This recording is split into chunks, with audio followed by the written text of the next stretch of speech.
ప్రేక్షకులందరికీ నమస్కారం. కళ్యాణం కమనీయం కార్యక్రమానికి స్వాగతం. ఈ రోజు మనతో పాటు ప్రముఖ జ్యోతిష, హస్త, సంఖ్య, ఆగమ, ఖగోళ, గణిత శాస్త్ర పండితులు బ్రహ్మశ్రీ డాక్టర్ నాయకంటి మల్లికార్జున శర్మ గారు ఉన్నారు. మరి గురువు గారితో మాట్లాడి కళ్యాణం కమనీయంలో కళ్యాణానికి జ్యోతిష్యానికి ఉన్న సంబంధం గురించి మరిన్ని విషయాలు తెలుసుకుందాం. నమస్కారం నమస్కారం. గురుగారు. కళ్యాణం కమనీయంలో మీరు మహేంద్ర కూటమి గురించి చెప్పారు కదండి. అలాగే వివాహ జ్యోతిష్యం చూస్తున్నప్పుడు వధువు వరువులకి శ్రీ దీర్ఘ కూటమి అని ఉంటుందన్నారు. అసలు ఈ శ్రీ దీర్ఘ కూటమి అంటే ఏంటి? చాలా మందికి తెలిసి ఉండకపోవచ్చు. అది బాగుండటం వలన మనకి కలిగే మంచి ఫలితాలు ఏంటి? ఒకవేళ బాగోకపోతే ఎటువంటి పరిహారాలు చేసుకోవాలి? శ్రీదీర్ఘ కూటం అనేది వివాహ పొంతంలో ఒక భాగం. అంటే భార్యాభర్తల యొక్క అనుబంధం బాగుండాలన్నా, కలహాలు లేకుండా ఉండాలన్నా, ఇద్దరి మధ్యలో దూరం పెరగకుండా ఉండటానికి శ్రీదీర్ఘ కూటం చూస్తారు. ఏమిటి అసలు శ్రీదీర్ఘ కూటం అనేది ఎలా చూస్తారు అనంటే, వధువు నక్షత్రం నుంచి వరుణ నక్షత్రానికి నవకము అని అంటారు. అంటే మొదటి నవకము, రెండవ నవకం, మూడో నవకం అంటారు. అంటే ప్రథమ, ద్వితీయ, తృతీయ నవకాలు అంటారు. నవకము అంటే ఏమిటంటే 9 అని అర్థం. నవమ స్థానం, నవమము, నవకము అంటే 9. అంటే వధువు నక్షత్రం నుంచి వరుణ నక్షత్రం వరకు 9 నక్షత్రాల లోపల శ్రీదీర్ఘం కూటం కుదరదు అని అర్థం. ఉదాహరణకి ఎగ్జాంపుల్, అశ్వని నక్షత్రంలో ఒక అమ్మాయి పుట్టింది. ఆ అబ్బాయిది ఏ నక్షత్రం కాకూడదు. అంటే అశ్వని, భరణి, కృత్తిక, రోహిణి, మృగశిర, ఆరుద్ర, పునరస్సు, పుష్యమి, ఆశ్లేష. అంటే ఇవి 9 నక్షత్రాలు అశ్వని నక్షత్రం నుంచి. ఈ 9 నక్షత్రాల లోపల శ్రీదీర్ఘం కుదరదు. అంటే అశ్వని నక్షత్రంలో ఉన్న అమ్మాయి అశ్వని, భరణి, కృత్తిక, రోహిణి, మృగశిర, ఆరుద్ర, పునరస్సు, పుష్యమి, ఆశ్లేష. అంటే ఈ 9 నక్షత్రాల్లో శ్రీదీర్ఘ కూటమి కుదరదు. అంటే మొదటి నవకం అంటారు. అంటే 9 దాన్ని మొదటి నవకం అంటారు. 9 తర్వాత 10వ నక్షత్రం ఉంటుంది. నేను చెప్పినట్టుగా అశ్వని, భరణి, కృత్తిక, రోహిణి, మృగశిర, ఆరుద్ర, పునరస్సు, పుష్యమి, ఆశ్లేష అయిపోయింది. మఖ నుంచి చూసుకోవచ్చు. అంటే మఖ, పుబ్బ, ఉత్తర, హస్త, చిత్త, స్వాతి, విశాఖ, అనురాధ, జ్యేష్ఠ. అంటే ఇంతవరకు కుదురుతుంది. అంటే 9వ నక్షత్రం దాటిన తర్వాత 10వ నక్షత్రం నుంచి అంటే మఖ, పుబ్బ, ఉత్తర, హస్త, చిత్త, స్వాతి, విశాఖ, అనురాధ, జ్యేష్ఠ. జ్యేష్ఠ నక్షత్రం వరకు మనకి ఎలాంటి 18వ నక్షత్రం అవుతుంది. జ్యేష్ఠ నక్షత్రం అశ్వని నక్షత్రంలో పుట్టిన అమ్మాయికి అంటే 18 నక్షత్రం అంటే 10వ నక్షత్రం నుంచి 18 నక్షత్రాల వరకు మంచిది, మధ్యమ ఫలాన్ని ఇస్తుంది. అంటే జ్యేష్ఠ వరకు కూడా అది రెండవ నవకం అంటారు. నవకం అంటే 9 నక్షత్రాలను డివైడ్ చేసుకుంటారు. మనకి 27 నక్షత్రాలు ఉందనుకోండి, 3 భాగాలు అయిపోతుంది. 3 9 27, 3 × 9 27. ఫస్ట్ 9 అశ్విని నక్షత్రంలో పుట్టిన అమ్మాయి 9వ నక్షత్రం లోపు వరకు వరుణ్ణి చేసుకోకూడదు. 10వ నక్షత్రం నుంచి 18 వరకు చేసుకోవచ్చు, మధ్యమ ఫలం. 19 దగ్గర నుంచి 27 వరకు చేసుకున్న నక్షత్రంలో మంచిది. మనం జ్యేష్ఠ వరకు రెండో నవకం అయిపోయింది, అలానే జ్యేష్ఠ అయిపోతుంది.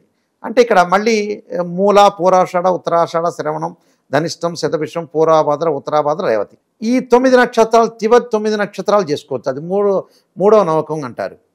అంటే మూడో నవకంలో ఏదైతే మనం అనుకుంటామో, మూలా నక్షత్రం నుంచి అశ్విని నక్షత్రంలో పుట్టిన అమ్మాయి, మూలా నక్షత్రంలో ఉన్న అమ్మాయి, వాళ్ళందరినీ ఆ లైన్లో 9 నక్షత్రాలు చేసుకోవచ్చు. అంటే ప్రథమ నవకము, ద్వితీయ నవకము, తృతీయ నవకం అని 27 నక్షత్రాలని 3 భాగాలు చేసి అశ్విని నక్షత్రంలో, అంటే అశ్విని నక్షత్రమే కాదు, భరణి నక్షత్రం నుంచి ఎక్కేయచ్చు. వాళ్ళు ఏదైతే అమ్మాయి పుడతారో వధువు నక్షత్రం నుంచి, ఇక్కడ 10వ నక్షత్రం నుంచి అమ్మాయి ఏదైతే నక్షత్రంలో జన్మిస్తుందో ఆ నక్షత్రం నుంచి 10వ నక్షత్రం నుంచి 18వ నక్షత్రం వరకు ఉన్న అబ్బాయిని చేసుకుంటే మధ్యమ ఫలం అని, 19వ నక్షత్రం నుంచి 27వ నక్షత్రం వరకు ఉన్న వరుణ్ణి చేసుకుంటే ఉత్తమమైన ఫలితాన్ని ఇస్తుందని శాస్త్రంలో చెప్పబడింది. మొదటి 9 నక్షత్రాలు చేసుకుంటే కలహాలు, తగాదలు, గొడవలు జరుగుతాయి.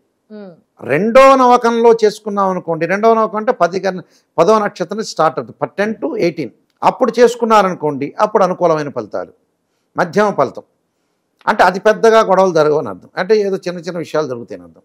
ఉత్తమం ఏంది, ది బెస్ట్ ఏంది అంటే 18 నుంచి 27 వరకు. అంటే 19 దగ్గర నుంచి 27 వరకు 19 to 27 ఇవన్నీ కూడా మనకి కాలామృతంలో కానీ విద్యా మాధవీయంలో కానీ బృహత్పరహార చంద్రికలో కానీ చాలా ముహూర్త మార్తాండలో కానీ ఇలాంటి వాటిలన్నీ చాలా గ్రంథాల్లో చెప్పబడ్డాయి. ఇలాగా శ్రీదీర్ఘ కూటమి కూడా చాలా ఇంపార్టెంట్. ఇది కూడా మనం చూసుకొని ముందుకు వెళ్తేనే చాలా మంచిది. అంటే ఏదైనా సరే లోపం జరగకుండా 99% జీవితాన్ని అందంగా తీర్చిదిద్దుకోవాలి. అదే ట్రిక్. అవును గురువుగారు. అందంగా తీర్చిదిద్దుకొని ముందుకు వెళ్ళాలి. ఒకటితోటి మనం గొడవ వేసుకున్నాం అనుకోండి, పాత రోజులు అనేవాళ్ళు అడుసు తొక్కలేరా నేల కడగలేరా అని చెప్పేవాడు. ఒకటితోటి మనం గనక ఇప్పుడు ప్రపంచంలో ఎలా ఉంటుందంటే ఒకడు తిట్టినా కూడా అటు పక్కకి వెళ్ళిపోవాడు, మనం తిట్టాడు అనుకోకూడదు. అదే అందమైన జీవితం. అంతే. అందమైన జీవితం ఏమిటి? ఎవడో బండి మీద వెళ్తుంటాడు, వాడు తిడుతుంటాడు, వాడిదే తప్ప వింటాడు, మన తప్పు ఉండదు, వాడిది ఆ చెవిలో వినకూడదు. అలాంటి జీవితం ఇప్పుడు ఏంటంటే భార్యాభర్తల మధ్యలో ఒక భార్య ఒక మాట అన్నా భర్త పట్టించుకోకూడదు. సర్లే నా భార్య తిట్టిందిలో ఏమవుతుంది, కొంతమంది కానీ పరాయి వాళ్ళు తిడితే బాగుంటుంది, భార్య తిడితే కోపం వస్తుంది ఒకటికి. అవును. భార్య ఆడవాళ్ళకు కూడా భర్త తిడితే కోపం వస్తుంది, పరాయి వాళ్ళు ఎన్నైనా తిడితే ఏం బాగానే ఉంటుంది ఆమెకి. ఇలాంటి విషయాల్లో ప్రపంచంలో చాలా మంది ఉన్నారు. నేను అనాలిసిస్ చేస్తే ఇలా కొన్ని విషయాలు పట్టించుకోకూడదు. అదే. సో ఇలాంటివన్నీ మనం చూసుకోవాలంటే ఈ శ్రీదీర్ఘ కూటమిని మనం చూడాలి. ఎందుకంటే కలహాలు లేకుండా ఇద్దరి మధ్యలో కలహాలు గొడవలు తగాదాలు రాకూడదు కదా. వచ్చేటట్టయితే ఎందుకు, ఇంకా వచ్చేటట్టయితే జీవితం ఎందుకు, డబ్బులు సంపాదించడం ఎందుకు, ఆఫీసుల్లో బస్సుల్లో ఇలా ఏలాడబడుతూ వెళ్ళటం ఎందుకు? ప్రశాంతత ఇంపార్టెంట్. ప్రశాంతత అనేది చాలా ఇంపార్టెంట్.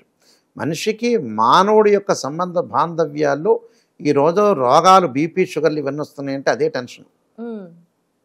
అలానే టెన్షన్ పడుతుంటారు చాలామంది కూడా. అలా ఆ టెన్షన్ పట్టడానికి ఇదే కారణం. ఇప్పుడు ఒక సామెత ఒకటి ఉండేది మనకి, చెడు వినకు, చెడు చూడొద్దు, 3 బొమ్మలు వేసి చెప్తారు చూసారా. ఇప్పుడు ప్రస్తుతం రివర్స్ అయింది అది గేరు.